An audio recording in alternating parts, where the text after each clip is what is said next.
Hello mga ka-offloador sa Pinas Market. Welcome back to my channel. Gawa tayo ng gawa tayo ng isang special na videos tungkol kay Mary Mart.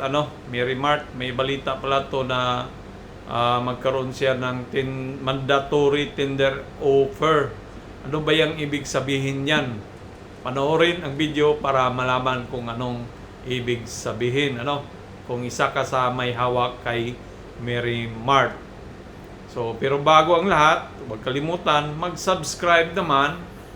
Pakipindot ng subscribe sa bell button para ma-notified ka palagi. Marami tayong videos din, araw-araw tayo.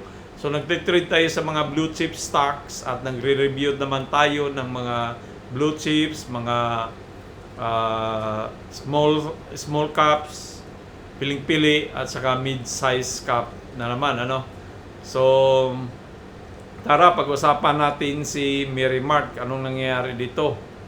So, dito may balita pala si Mary Mart na ang sabi dito, si Double Dragon daw ay gusto niyang bumili, bibili ng share sa kay Mary Mart para gusto nila mag-expand ng retail and pharmacy sectors, So, bibilhin niya ni Double Dragon si Mary Mart sa presyong 0.48 per share.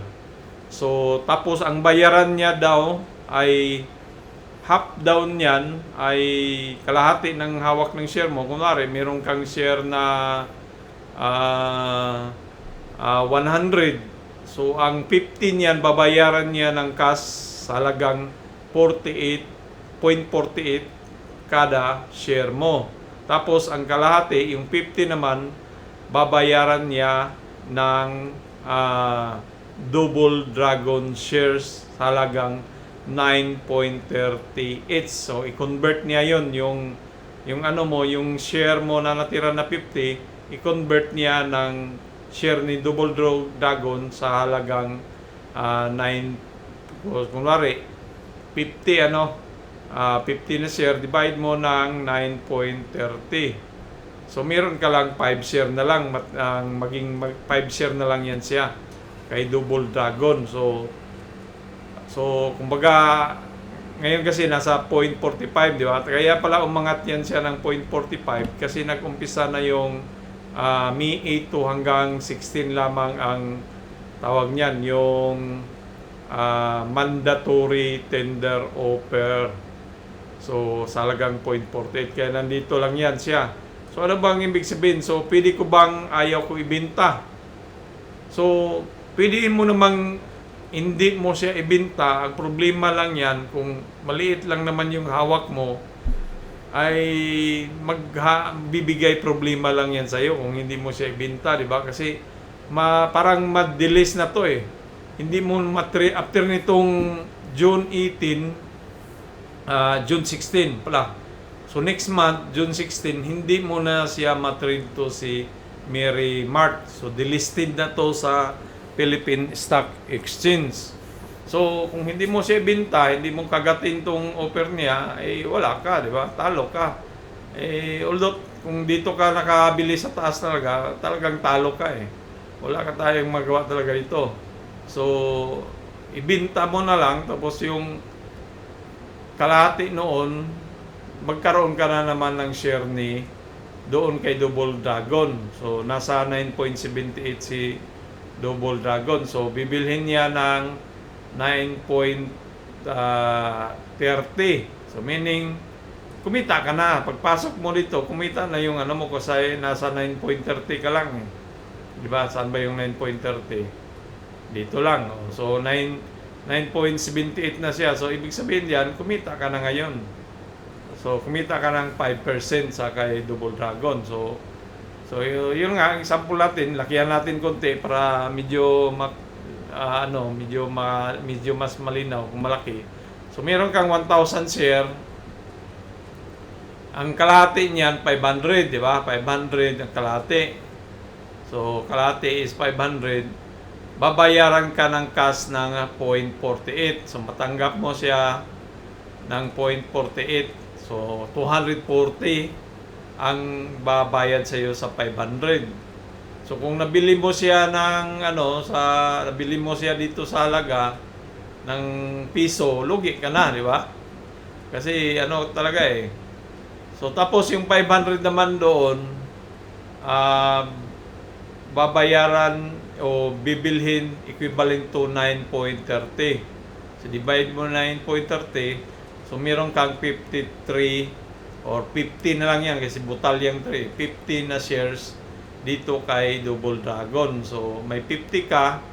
So, nasa 0.78 na siya. Kumita na yung 50 shares mo, kumita na yan siya ng 0.5 centavo, So, kumita na siya ng 25 pesos. So, ganun yun. So, pag yung niya, ang tender offer ni Although talagang lugi to eh. Kaya ako, tumigil na ako sa pagbili-bili ng mga pinistock kasi wala, hirap talaga yan sila. Pag bumaba, hirap na So, kaya dito tayo magtitrade sa mga blue chip stocks. So, yung mga blue chip stocks? Ito yan sila. Ali, Irit, Isin, BDO, BPI, Metrobank, GT Cap, Globe, Pure Gold, LTG, Meralco, Manila Water. Yan sila. Maganda bilhin dito. So, dito sa ginawa nilang mandatory tender offer, ay logi ka na. Kasi bibilhin ni Double Dragon sa 0.48 yung hawak mo na share. Kung binili mo siya sa piso, wala, talo ka na. Tapos ang kalahati doon ay i-convert yan sa Double Dragon na share sa halagang 9.30 So yun nga yung kasi nasa 9.78. So sana medyo short lang to na videos. Iwan ko kung naintindihan mo ba. So after mandatory tender offer, the stock may be delisted from the stock exchange, meaning they are no longer publicly traded. So hindi mo na siya matrade kaya nga kung hindi mo siya ibenta, wala ka rin, talo ka rin, diba? So kailangan mo talagang ibenta kasi hindi mo na siya matrade si tawag niyan, si Merimart. So pero malay natin si Double Dragon balik niya ulit to, darating na panahon, pero hindi natin alam kailan. So sa ngayon, after ng mandatory tender offer, delisted na siya. So hindi mo na siya ma-trade. Wala namang sinabi na dito sa walang sinabi na delisted na eh. Pero kung i-search mo dito kung ano ba yung mangyayari after na delisted siya eh. Maybe delisted. So meaning may chance, hindi ko pa sure pero malaki ang chance na ma-delist na yan si Merimart. Kaya kung ako, ibinta ko lang, bahala ng palugi. Wala na tayong magawa dyan kaysa wala kang matanggap. Ayaw mo ibinta, pahirapan ka naman. Kung retailer ka lang naman, maliit lang yung hawak mo na So yan lang po, medyo magulo pa-explain siguro eh. So sana maintindihan nyo. Basta ang bottom line dyan, ang conclusion, ibinta mo. Tanggapin mo yung offer na 0.48 saka convert sa Double Dragon kasi wala tayong magawa na talaga dyan pag ganun ang senaryo.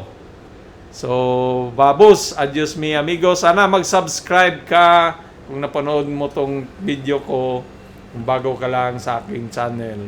Adios mi amigos, mi amigas, babos.